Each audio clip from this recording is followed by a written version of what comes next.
Hello வணக்கம் மக்களே. இந்த வீடியோவில் நம்ம என்ன பார்க்க போகிறோம்னு பார்த்தீங்கன்னா NS125ஓட 5th சர்வீஸ் தான் நம்ம பார்க்க போகிறோம். பஜாஜ் ஷோரூமில் எவ்வளோ சார்ஜ் பண்ணுறாங்க, இதுவே நம்ம வெளியே பண்ணியிருந்தா எவ்வளோ ஆகும், அதுக்காக தான் இந்த வீடியோ நான் பண்ணுறேன். ஸோ இந்த வாட்டி பார்த்தீங்கன்னா நான் பஜாஜ் ஷோரூமில் தான் போய் விட போகிறேன் என்னோடய வண்டி சர்வீஸை. வண்டியை விட்ட பிறகு வெளியே அந்த சர்வீஸ் பண்ணியிருந்தா எவ்வளோ ஆகும் ஒரு எஸ்டிமேஷன் பண்ணிவிட்டு நான் உங்களுக்கு இந்த வீடியோவில் லாஸ்ட்டில் நான் சொல்கிறேன். இந்த வீடியோ நீங்கள் ஃபுல்லாக பாருங்கள், கண்டிப்பாக உங்கள் எல்லாருக்கும் இன்ட்ரெஸ்டிங்காக இருக்கும். ஹலோ வணக்கம் மக்களே. இந்த வீடியோவில் நம்ம என்ன பார்க்க வரோம்னு பார்த்தீங்கன்னா, ரீசெண்டாக பஜாஜ் ஷோரூம் போயிருக்கோம் 5th சர்வீஸ், அதாவது பெய்டு சர்வீஸ். அந்த சர்வீஸில் என்ன பண்ணாங்க, ஸோ அதனால் நமக்கு என்னென்ன பிரச்சனை, அதை தான் இந்த பிளாகில் நம்ம பார்க்க போகிறோம். யூஸ்வலாக நம்ம சேனல் நிறைய பிளாக் வீடியோ கண்டென்ட் நம்ம பண்ணதில்லை. ஸோ சரி, இதை பண்ணலான்னு சொல்லிட்டு நான் பண்ணுறேன். நிறைய பேருக்கு டவுட் இருக்கும், பெய்டு சர்வீஸ் நம்ம ஷோரூமில் விடலாமான்னு. கண்டிப்பாக எல்லாருக்கும் அந்த டவுட் இருக்கும். என்ன கேட்டிங்கன்னா, பெய்டு சர்வீஸ் மட்டும் நீங்கள் ஷோரூமில் விடுறது அவாய்ட் பண்ணுங்க. ஒரு சில ஜெனியூனான ஷோரூம் இருக்கும், அந்த பட்சத்தில் தான் நீங்கள் போயிட்டு ஷோரூமில் நீங்கள் விடலாம்.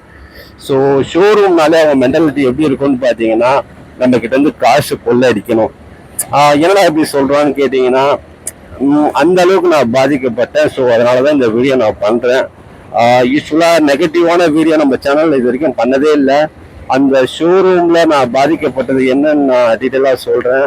ஸோ நம்ம வண்டியில் என்ன பிரச்சனைன்னு பார்த்தீங்கன்னா, பிக்கப் பிரச்சனை. கிளச்சு மாற்றினா சரியாக போகும்னு சொல்லுவாங்க. ஆல்ரெடி பார்த்தீங்கன்னா நம்ம ஒரு 5000 கிலோமீட்டருக்கு முன்னாடி கிளச் அசம்பிளி ஃபுல்லாக நம்ம மாற்றிட்டோம். ஸோ அப்போ ஒரு 4000 ரூபாய் கிட்ட ஆச்சு. 3600 அது இது கிளச்சுக்கு அப்படின்னு சொல்லிட்டு 4000 ரூபாய் கிட்ட ஆச்சு. சரி, ஒரு 5 மாதம் வண்டி ஓட்டியிருப்போம்னு நினைக்கிறேன். மேக்சிமம் 5000 கிலோமீட்டர் தான் போயிருக்கோம்.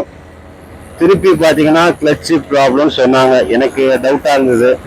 பட் என்ன பண்ணுறது, இந்த வண்டி பார்த்தீங்கன்னா எனக்கு ரொம்ப பிடிச்சிருக்கு. ஸோ செலவு பண்ணணும்னு சொல்லி பண்ணுறேன்.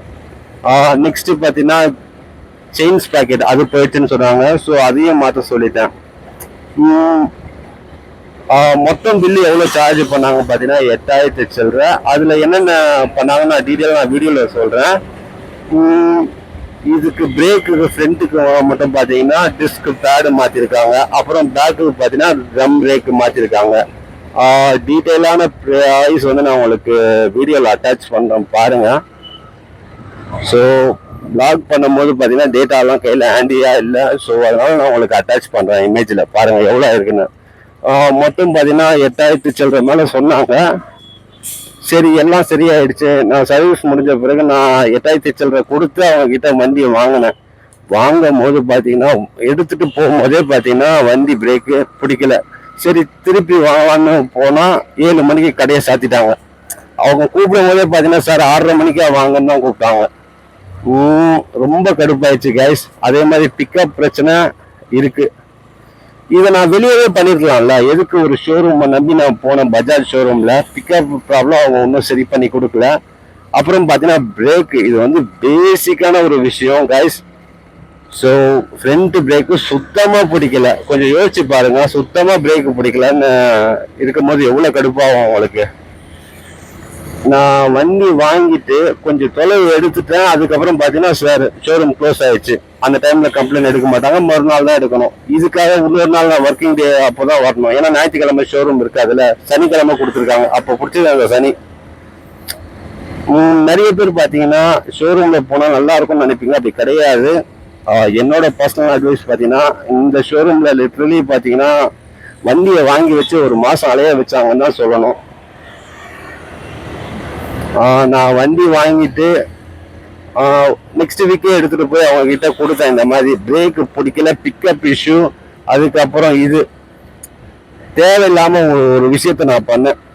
அதாவது இது ஆயில் சேஞ்ச் பண்ணேன். அதனால பார்த்தீங்கன்னா ஃபோக் ஆயில் அடிக்கடிக்கு லீக் ஆக ஆரம்பிச்சது. சரி, லைட்டாக ஆகுது, தொடச்சா போய்டுன்னு பார்த்தா அது பாட்டுன்னு பண்ணினே இருக்குது, லீக் ஆகினே இருக்குது. ஸோ நான் போய் அவங்கக்கிட்ட சொன்னேன், சார் இந்த மாதிரி பிரச்சனை இருக்குது, நீங்கள் இதை பார்த்து கொடுங்கன்னு. சரி, நானும் அவங்களும் பண்ணிடுவாங்க நானும் எதிர்பார்த்தேன். பட் ஆனால் அவங்க பார்த்தீங்கன்னா வண்டியை 1 வாரம் வாங்கி வச்சுக்கிட்டாங்க. என்ன பண்ணாங்கன்னு தெரியல. அப்புறம் பிரேக்கு மட்டும் பார்த்தீங்கன்னா இந்த ஃபோக் ஆயில் இருக்குது பாருங்க, அது லீக் ஆகிருக்கு பாருங்க. அது போயிட்டு பிரேக் பேடில் லீக் ஆகிருக்கு. அதனால தான் பிரேக்கு சுத்தமாக பிடிக்கல. அவங்க என்ன பண்ணியிருக்காங்க பாருங்க, அந்த இதை மட்டும் ஃபோக் ஆயிலை மட்டும் தொடச்சிட்டு அதுக்கப்புறம் அந்த பிரேக் பாடியும் தொடச்சிட்டு கொடுத்துருக்காங்க. சர்வீஸ் வேற எதுவுமே பண்ணல. அதுக்கு எதுக்கு ஒரு வாரம்? எனக்கு அவுட் பஸ்ல போய் ஒரு வாரம் ஃபுல்லா பாத்தீங்கன்னா ஒரு 1000 ரூபாய் கிட்ட செலவாயிடுச்சுன்னு வச்சுக்கோங்க. ஏன்னா என் ஆஃபீஸ்ல பாத்தீங்கன்னா டைரக்ட் பஸ்ஸும் கிடையாது. ஒரு சில இடத்துல ஆட்டோ பிடிச்சி போற மாதிரி இருக்கும். ஸோ எனக்கு லிட்டலா ஒரு 1000 ரூபாய் தண்டோம். அது மட்டும் இல்லாம ஒரு 1000 ரூபாய் வேஸ்ட். எதுக்குன்னா 8000 ரூபாய் வேஸ்டா இருக்கு அந்த சர்வீஸ்க்காங்க விட்டனால. வண்டியை வாங்கும் போது கொடுக்கும் போது எப்படி இருந்ததோ அதே மாதிரிதான் இருக்கு. புதுசா செயின் ஸ்ப்ராக்கெட் போட்டாச்சு. அதுக்கப்புறம் கிளச் அசம்பிளியும் ஃபுல்லா மாத்தியாச்சு. சர்வீஸ் பாத்தீங்கன்னா அந்த அளவுக்கு நல்லாவே இல்லை இந்த பஜாஜ் ஷோரூம்ல. வண்டியை வாங்கி வச்சு ஒரு வாரம் சும்மா தொடச்சிட்டு கொடுத்துருக்காங்க. ரொம்ப பொய்யா எதுவும் சொல்லல. எனக்கு என்ன நடந்ததோ அதை நான் சொல்றேன். ஆனா ஒரு விஷயம் மட்டும் பண்ணாங்க. இது பிரேக் பேடை மட்டும் தொடச்சி போட்டிருக்காங்க. ஏன்னா அந்த ஃபோக் ஆயில் லீக் ஆயிருக்கு பாருங்க. ஸோ அதை மட்டும் அவங்க தொடச்சி போட்டிருக்காங்க. அந்த ஃபோக் ஆயில்னாலதான் இவ்வளவு பிரச்சனை ஆயிடுச்சான்னு கேட்டீங்கன்னா கிடையாது. ஏன்னா பிக்கப் இஷ்யூ மட்டும் பாத்தீங்கன்னா கிளச்சு கரெக்டா உக்காந்தா மட்டும்தான் அது கிளச் இது கரெக்டா இருக்கும். ஏன்னா இப்ப கூட பாத்தீங்கன்னா எனக்கு கிளச் அசம்பிளி மாத்தியே எனக்கு அந்த சவுண்டு தொடக்குன்னு அது கேட்குது. ஸோ என்ன பண்ணாங்கன்னு தெரியல லிட்டலா எனக்கு. அதுக்கப்புறம் இன்னொரு இஷ்யூ பாத்தீங்கன்னா அந்த ஃபோக் ஆயில்னு சொன்ன பாருங்க. அது எனக்கு வண்டி சர்வீஸ் விடும் போது பாத்தீங்கன்னா அந்த பிரச்சனையே இல்லை எனக்கு. அவங்க தான் சார் இத்தனை 1000 கிலோமீட்டர் போயிடுச்சு, ஃபோக் ஆயில் நீங்க சேஞ்ச் பண்ணுங்க சார் ரெக்கமெண்டேஷன் சொல்லி சொன்னாங்க. ஸோ அந்த ஒரு விஷயம் பண்ண பாருங்க, அன்னில இருந்து எனக்கு பிரச்சனை. ஃபோக் ஆயில் லீக் ஆயிட்டு. ஸோ அது ஒரு பிரச்சனைன்னு பாத்தீங்கன்னா அதுக்கப்புறம் ஸ்பீடோ மீட்டர் வண்டியில ஓடவே ஓடாது. பாருங்க கைஸ், எவ்வளவு ஸ்பீட்ல போனாலும் 0 காட்டும். இது ஹைவேஸ் எல்லாம் போகும்போது கொஞ்சம் யோசிச்சு பாருங்க. நீங்க என்ன ஸ்பீடு போறீங்கன்னு உங்களுக்கு தெரியாது. யூஸ்வலா என் வண்டியில பாத்தீங்கன்னா பிரேக்கிங் வந்து பாத்தீங்கன்னா ஒரு 80ல வந்து பக்காவா பிடிக்கும். 80 தாண்டிச்சுன்னா பாத்தீங்கன்னா கொஞ்சம் திணறும் வண்டி. நீங்க ஹைவேஸ்ல வண்டி ஓட்டும் போது பாத்தீங்கன்னா என்ன ஸ்பீட்ல போறீங்கன்னு உங்களுக்கு தெரியாது. அது மட்டும் இல்லாம ஸ்பீடோ மீட்டர் ஓடலையா, நெக்ஸ்ட் பாத்தீங்கன்னா எவ்வளவு கிலோமீட்டர் ஓடி இருக்கு வண்டி, அது சுத்தமா காட்டவே காட்டாது வண்டியில. அதுக்கும் பாத்தீங்கன்னா நான் தான் செலவு பண்ணணும்னு சொன்னாங்க. ரொம்ப மோசமா பண்ணிட்டாங்க ஆக்சுவலா இந்த வாட்டி சர்வீஸ். இதை நான் வெளியே இந்த சர்வீஸ் நான் பண்ணினேன்னு வைங்களேன், எனக்கு 4000 ரூபாயிலே முடிஞ்சிருக்கும். அது மட்டும் இல்லாம இந்த மாதிரி ஸ்பீடோ மீட்டர் ஓடுற கம்ப்ளைண்ட்லாம் ஏதாவது இருந்தா அவங்களே நமக்கு அட்ரஸ் பண்ணி கொடுப்பாங்க. ஃபைனலா பாத்தீங்கன்னா அவங்க ரெக்கமெண்டேஷன் சொன்ன அந்த ஃபோக் ஆயில் கம்ப்ளைண்ட் மட்டும் பாத்தீங்கன்னா ஒரு வாரத்துக்கு வண்டியை வச்சுக்கிட்டாங்க. திருப்பி கொடுத்தா இன்னொரு வாரம், அந்த மாதிரி 2 வாரம் வண்டி அவங்க கிட்டே தான் இருந்தது.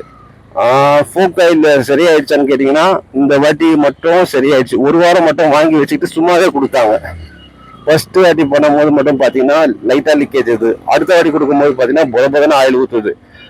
3வது வாட்டி போய் வாங்கும் போது மட்டும் பாத்தீங்கன்னா ஃபோக் ஆயில் வந்து லீக் ஆகல. ஏன்னா மொத்தமும் ட்ரைன் ஆயிடுச்சு போல. இப்போ பாத்தீங்கன்னா ஸ்டியரிங் ஒரு பக்கம் திருப்பவே முடியல. ஜஸ்ட் அந்த ஃபோக் ஆயில் ஏண்டா மாத்தணும்னு ஒரு ஃபீலிங்க்கு கொண்டு வந்துட்டாங்க இந்த பஜாஜ் ஷோரூம்ல. அதே மாதிரி ஸ்பீடோ மீட்டர் இன்ன வரைக்கும் அவங்க சரியே பண்ணி கொடுக்கல. கைஸ் நீங்க கொஞ்சம் புரிஞ்சுக்கோங்க, ஷோரூம்ல தான் நல்லா பண்ணுவாங்கன்னு கிடையவே கிடையாது. நான் ஒவ்வொரு வாட்டியும் அவங்க ஷோரூம்ல விடும் போது யாரு இந்த மெக்கானிக்னு கேட்டா ஊருக்கு போயிட்டாங்கன்னு சொல்லுவாங்க.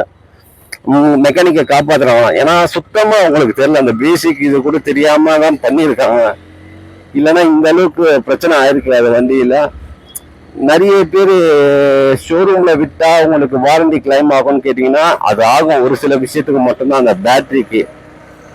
ஸோ நீங்க ஷோரூம்ல தான் விடணும்னு கிடையாது. ஒரு 3 சர்வீஸ் மட்டும் ஃப்ரீ சர்வீஸ் இருக்கும், அப்போ மட்டும் விடுங்க. அதுக்கப்புறம் வெளியே வந்துருங்க. எந்த ஷோரூம்லயும் வண்டியை விடாதீங்க. ஏன்னா நிறைய ஷோரூம்ல பாத்தீங்கன்னா ஜெனியூனான மெக்கானிக்கே கிடையாது. பேசிக் நாலேஜ் மட்டும் இருக்கும்.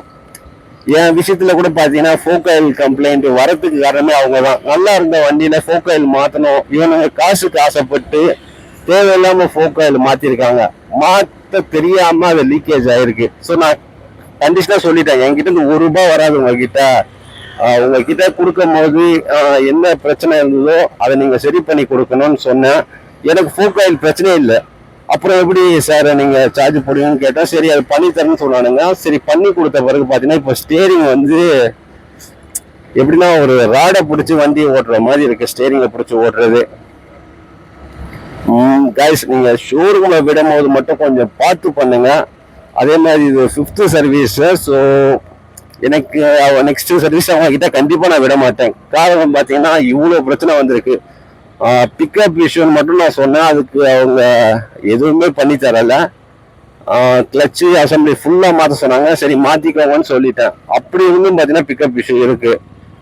நெக்ஸ்ட் பாத்தீங்கன்னா இது செயின் ஸ்ப்ராக்கெட். சரி அது எங்க போனாலும் பண்ணிடுவாங்க, ஜஸ்ட் செயின் ஸ்ப்ராக்கெட் தான். சரி இந்த 2 விஷயத்தோட நான் விட்டுருக்கணும். அவங்க ரெக்கமெண்டேஷன் ஒரு விஷயம் சொன்னாங்க, ஃபோக் ஆயில் கம்ப்ளைண்ட் இத்தனை கிலோமீட்டர் ஓடனா மாத்தணும்னு சொன்னாங்க. மாத்தின பிறகுதான் பாத்தீங்கன்னா வண்டி 1 மாசம் ஃபுல்லா அவங்க ஷோரூமுக்கு போயிட்டு வந்தது. ஏன்னா ஃபோக் ஆயில் கம்ப்ளைண்ட் வந்து லீக் ஆயிடுச்சு ஆக்சுவலா. அதனால பாத்தீங்கன்னா ஒரு பெரிய பிரச்சனை ஆயிடுச்சு. ஏன்னா எப்ப பார்த்தாலும் வண்டி நிப்பாட்டினா ஆயில் ஊத்த ஆரம்பிச்சிடும் ஃபோக்ல இருந்து. இப்போ வண்டி பாத்தீங்கன்னா ராடை பிடிச்சி ஓட்டுற மாதிரி இருக்கு கைஸ். ஷோரூம்ல நீங்க விடலாமான்னு 100 வாட்டி யோசிச்சுக்கோங்க ஃப்ரெண்ட்ஸ். என்ன கேட்டீங்கன்னா விடுறது அந்த அளவுக்கு நல்ல விஷயம் கிடையாது. ஏன்னா எப்ப பார்த்தாலும் அவங்களா ஒரு கம்ப்ளைண்ட் இல்லைன்னா கூட சார் ரெக்கமெண்டேஷன் வந்து உங்ககிட்ட காசை பிடுங்குவாங்க. முடிஞ்ச அளவுக்கு உங்ககிட்ட இருந்து கேர்ஃபுல்லா இருங்க. அதே மாதிரி பில்லும் இந்த வீடியோவில் நான் அட்டாச் பண்றேன் பாருங்க. இந்த வீடியோ ஃபுல்லாவே பாத்தீங்கன்னா நான் ப்ரிப்பேர் பண்ணாம தான் பேசியிருக்கேன். ஏன்னா எனக்கு ரொம்ப ஃப்ரஸ்ட்ரேட் ஆயிடுச்சு. ஏதாவது ஒரு வீடியோ பண்ணணும் இவங்களை பத்தி. என்ன சொல்றது, ஒரு குமரல் சொல்லுவாங்கல்ல, மனக்குமரல், அந்த விஷயத்தினாலதான் இந்த வீடியோ நான் பண்றேன்.